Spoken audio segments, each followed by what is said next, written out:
மீன் கழுவ விட மாட்டேங்கிறாங்கப்பா இவங்க, ரொம்ப என்னை டார்ச்சர் பண்றாங்க. மீன் கழுவுறதுக்குள்ள இவங்க கிட்ட நான் படுற பாடுங்க பாருங்க. அப்படியே மேல ஏறி முதுகு வரைக்கும் ஏறி வர்றாங்க ஒவ்வொருத்தரும். என்ன செய்யறது? இப்ப எல்லாம் எங்களுக்கு மீன் வாங்குறதுன்னா இவங்களுக்கு தான் மீன். எனக்கெல்லாம் மீன் சாப்பிடணும்னு ஆசையா இருக்குச்சு. நம்ம சாப்பிட்ற இருந்தா இவங்களுக்கு போடலாமேன்னு சொல்லி எடுத்து வைக்கிறாங்க மீனெல்லாம். 1 கிலோ மீன் வாங்கின வீட்டுல இப்ப 3 கிலோ மீன் வாங்குற மாதிரி இருக்குச்சு.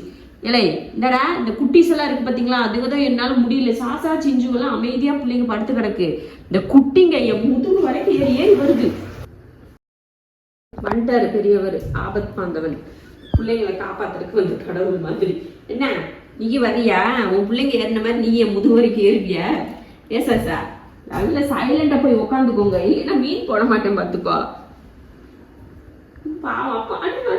அப்பாவே தோணுது. இங்க வரு, நீ கத்துறதை விட இந்த ரியாக்ஷன் கொடுத்ததே என்னை ஏமாத்துற தெரியுமில்ல. ஓவரா ரியாக்ஷன் கொடுக்கறது.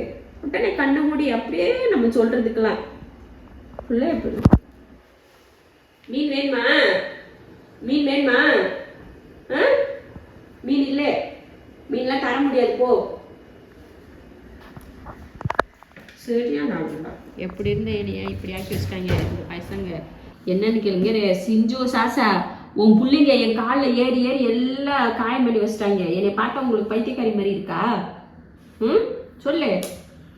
காயம் பண்ணி விடுங்க கை கால் எல்லாம். என்னைய எங்க அம்மா இல்லை நினைச்சா கேட்கறதுக்கு. உன் பிள்ளைகளை சொல்லி வச்சு கொடு. காலு கை மூஞ்சி எல்லாத்துலயும் ஏறுதுங்க.